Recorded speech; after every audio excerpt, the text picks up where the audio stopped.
Hello, everybody. Miss Debbie here. It's nice to see you this evening. It's been hot these few days, hasn't it? So, is it even too hot to go to sleep? I don't know. It's nice when your sheets are clean and your bed is cool and you can snuggle in. Um, I used to have a friend when I was 5 years old. We were in kindergarten and we'd walk home from school and she'd say, I love my bed so much. When I go home, I kiss it. And I never forgot that. And that's how I feel now. I love my bed. Do you make your bed every morning so it's nice and crisp and cool and clean when you're ready to go to bed at night? It's a good habit. Hello, everybody. How are you? How are you? How are you? Hello, everybody. How are you? How are you today? Are you hot and cranky today or just happy to be alive? Let's say it. I'm just happy to be alive. So let's call upon our friends. Okay, so remember we make a fist, two fists actually. A fist is a closed hand. You could put them in your lap or behind your back. Where is Thumpkin? Where is Thumpkin? Here I am. Here I am. How are you today, sir? Very well, I thank you. Run away. Run away. Where is Pointer? Where is Pointer? Here I am. Here I am. How are you today, sir? Very well, I thank you. Run away. Run away. Where is Tall Lady? Where is Tall Lady? Here I am. Here I am. How are you today, ma'am? Very well, I thank you. Stride away. Stride away. Where is Ringman? Where is Ringman? Here I am. Here I am. How are you today, sir? Very well, I thank you. Run away. Run away. Where is Pinky? Where is Pinky? Here I am. Here I am. How are you today, dude? Very well, I thank you. Run away. Run away. Now, on Thursday, you could sign up for summer reading online.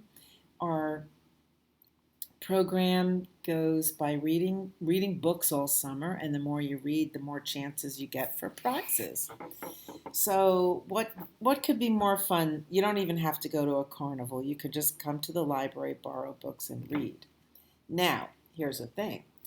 If you're watching a story time where I'm reading, that counts. Usually I read 4 books. That counts for 4 books. You put it on your reading log, and there you go. And that wasn't hard. So the theme of the summer reading program this year is called Tales and Tales. And they're 2 different words, but they mean 2 different things, but they sound alike. Isn't that funny? So one tale is the tail that you find on the back of an animal, like the tail of a dog or cat or whale. And the other tale means a story.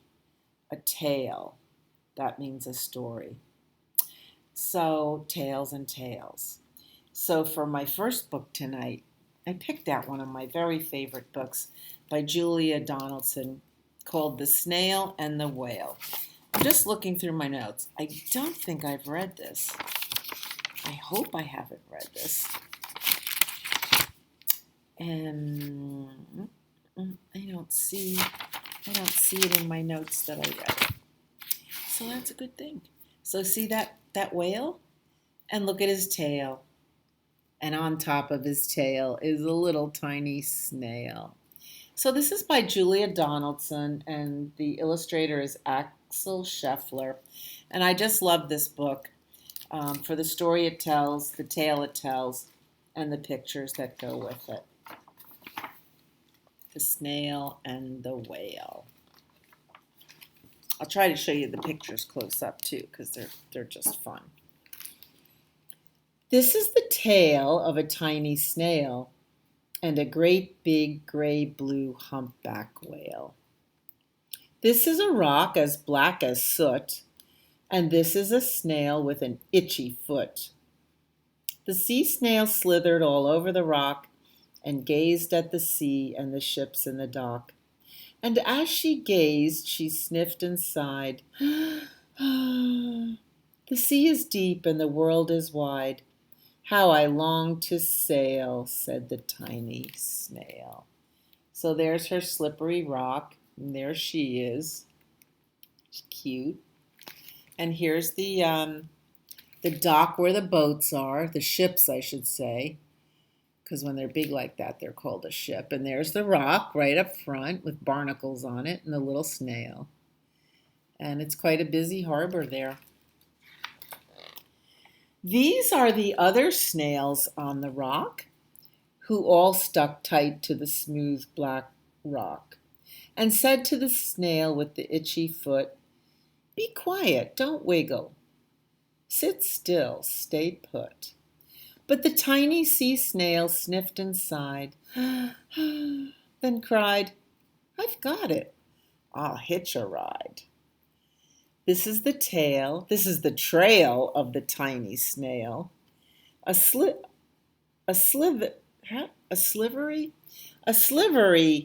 trail that looped and curled and said, "Ride wanted around the world."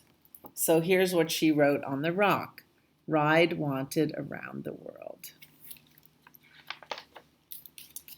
This is the whale who came one night when the tide was high and the stars were bright. A humpback whale immensely long, who sang to the snail a wonderful song of shimmering ice and coral caves and shooting stars and enormous waves. It's said that whales sing, and if you go on YouTube or have somebody help you go on YouTube, I'm sure you can hear songs of singing whales. It's kind of neat. I never saw a whale up close, but I've heard them on YouTube. It's kind of haunting. And this is the tail of the humpback whale. He held it out of the starlit sea and said to the snail, "Come sail with me." And here she is getting on the whale's tail. This is the sea, so wild and free, that carried the whale and the snail on his tail to towering icebergs and far-off lands, with fiery mountains and golden sands. These are the waves that arched and crashed, that foamed and frolicked and sprayed and splashed the tiny snail on the tail of the whale. Look, she's squeezing her eyes shut. Do you know what it feels like when you get salty ocean water into your eyes? It makes you squeeze them shut. These are the caves beneath the waves, where colorful fish with feathery fins and sharks with hideous toothy grins swam past the whale and the snail on his tail. This is the sky, so vast and high, sometimes sunny and blue and warm, and sometimes filled with a thunderstorm, with zigzag lightning flashing and frightening the tiny snail on the whale of the tail. Well, that's pretty frightening, to be in the middle of the sea in a storm like that. Wow. And she gazed at the sky, the sea and the land, the waves and the caves and the golden sand. She gazed and gazed, amazed by it all, and she said to the whale, "I feel so small." But then came the day the whale lost his way. These are the speedboats running a race, zigging and zooming all over the place, upsetting the whale with their ear-splitting roar, making him swim too close to the shore. This is the tide slipping away. And this is the whale lying beached in the bay. Oh boy, this is a very dangerous situation for whales. They can't get back to the ocean by themselves. Quick, off the sand, back to the sea, cried the snail. I can't move on land, I'm too big, moaned the whale. The snail felt helpless and terribly small. Then, I've got it, she cried, and started to crawl. I must not fail, said the tiny snail. This is the bell on the school in the bay, ringing the children in from their play. This is the teacher holding her chalk, telling the class, sit straight now, don't talk. This is the board as black as soot, and this is the snail with the itchy foot. A snail, a snail! The teacher turns pale. Look, said the children, it's leaving a trail. This is the trail of the tiny snail, a silvery trail saying, save the whale. These are the children running from school, fetching the firemen, digging a pool, squirting and spraying to keep the whale cool.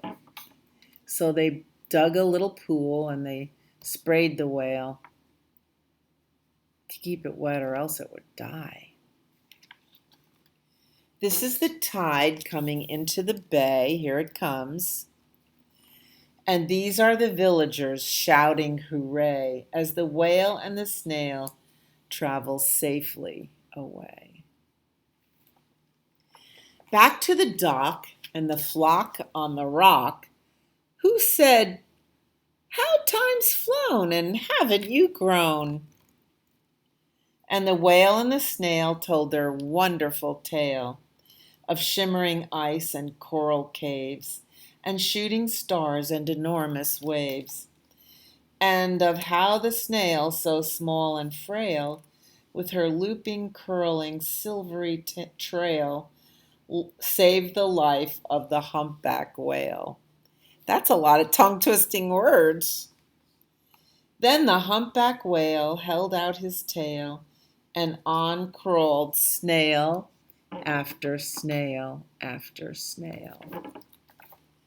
And they sang to the sea as they all set sail on the tail of the gray-blue humpback whale. Now they're all going to see the world. Isn't that, I just love this. This is a beautiful bedtime story. This is the kind of story that gives you sweet dreams when you lay in bed and think about it. And yeah, you could borrow this book at your library and, and look at the pictures close up. It would be really good. So let's sing our feel-good song. It goes like this. Skidamarinka-dink-a-dink, skidamarinka-doo. I love you. Skidamarinka-dink-a-dink, skidamarinka-doo. I love you. I love you in the morning and in the afternoon. I love you in the evening and underneath the moon. Oh, skidamarinka-dink-a-dink, skidamarinka-doo. I love you. Cha-cha-cha. So our next story tonight is also one of my favorites. It's called Elmer by David McKee. Elmer's an elephant. Do elephants have tails? Yes. And this is the tale of Elmer the elephant. He's such a sweet little elephant. There was once a herd of elephants. Elephants young, elephants old, elephants tall and short, fat and thin. All were different, but all were happy, and almost all were the same color. So they all look kind of gray, dark gray, light gray, medium gray. All except Elmer. Elmer was not elephant color. He was patchwork. Elmer was yellow and orange and red and pink and purple and blue and green and black and white. It was Elmer who kept the other elephants happy.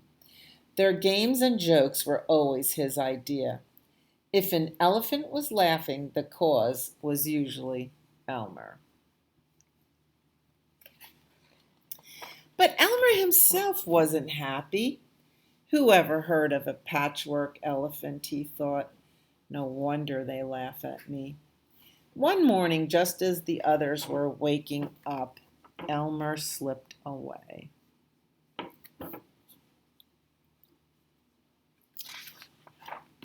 As he walked through the jungle, Elmer met other animals. "Good morning, Elmer," they said. After a long walk, Elmer found what he was looking for, a large bush covered with elephant-colored berries. Elmer caught hold of the bush and shook it until the berries fell on the ground. Then Elmer lay down and rolled over on the berries, this way and that. He picked up bunches of berries and rubbed himself all over until he was covered with berry juice. When he had finished, there wasn't a sign of any yellow or orange or red or pink or purple or blue or green or black or white. Elmer looked like any other elephant. On his way back through the jungle, Elmer passed the other animals. "Good morning, elephant," they said. They didn't know it was Elmer. When Elmer rejoined the herd, none of the other elephants noticed him. As he stood there, Elmer felt that something was wrong. But what? He looked around. Same old jungle, same old blue sky, same old rain cloud, same old elephants. The other elephants were standing absolutely still, silent and serious. Elmer had never seen them so serious before. It made him want to laugh. Finally, he could bear it no longer. He lifted his trunk, and at the top of his voice, he shouted, "Boo!" giving them all a big startling jump. The other elephants jumped in surprise. Elmer was helpless with laughter. Then the others began to laugh. "Too bad Elmer isn't here to share the fun," they said, laughing harder and harder. And then the rain cloud burst. When the rain fell on Elmer, his patchwork started to show again. "Oh, Elmer," gasped an old elephant as Elmer was washed back to normal. "You've played some good jokes, but this has been the biggest laugh of all. What would we do without you?" Look at this elephant laughing. That's pretty funny. They're rolling around, they're laughing so hard. "We must celebrate this day every year," said another. "The day of Elmer's best joke. All of us elephants will decorate ourselves in his honor," said a third. "And Elmer will decorate himself elephant color. And one day each year the elephants color themselves yellow or orange or red or pink or purple or blue or green or black or white and have a parade. If you happen to see an elephant in the Elmer's Day Parade who is ordinary elephant color, you will know it must be Elmer." It's kind of like a costume party. parade where you get dressed up. Isn't that a fun book? You can find this book in your library. Alrighty, so is it time for Lily White's party? Go hippity hop to bed. I'd rather stay up instead. When mother says must, there's nothing but just go hippity hop to bed. Well, you could snuggle into bed because tonight's a quiet story time, and if you have an iPad with you, just enjoy these stories. We're not going to do anything, any songs or dancing or anything like that. We're just going to enjoy our stories, our tales. Lemons Are Not Red by Laura Vaccaro Seeger. Do you know what a lemon looks like? Lemons are not red. Lemons are yellow. Apples are red. Carrots are not purple. Carrots are orange. Eggplants are purple. I love eggplants. Flamingos are not gray. We call them pink flamingos. Flamingos are pink. Elephants are gray, except for Elmer. Reindeer are not white. There are real animals called reindeer, you know, not just the ones pulling Santa Claus' sled. Reindeer are brown. Snowmen are white. Grass is not blue. Grass is green. Sky is blue. Isn't this a fun book? The moon is not black. The moon is silver, and the night is black. That's a good night story. Good night. Even the doggy goes to sleep. Good night. Oh, so when we get ready for bed, we have a little routine which you should follow. Makes you sleep better. This is the way we wash our face, wash our face, wash our face. This is the way we wash our face before we go to bed. This is the way we brush our teeth, brush our teeth, brush our teeth. This is the way we brush our teeth before we go to bed. This is the way we comb our hair, comb our hair, comb our hair. This is the way we comb our hair before we go to bed.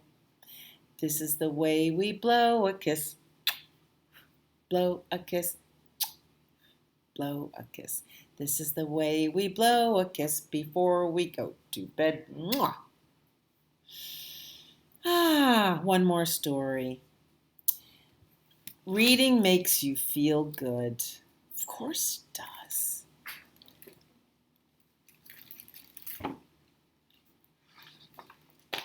By Todd Parr. You can find this book in your library. Reading makes you feel good because you can imagine you are a brave princess or a scary dinosaur, whatever you want. When you're in a book, you can be anything.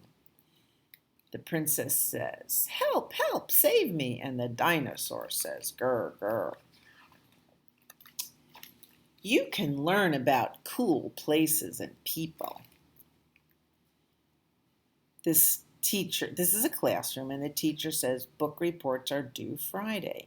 So there's a lot of that when you go to school. You write a book report. So that means you read the book, and then you have to write on a paper what the book was about or why you liked it.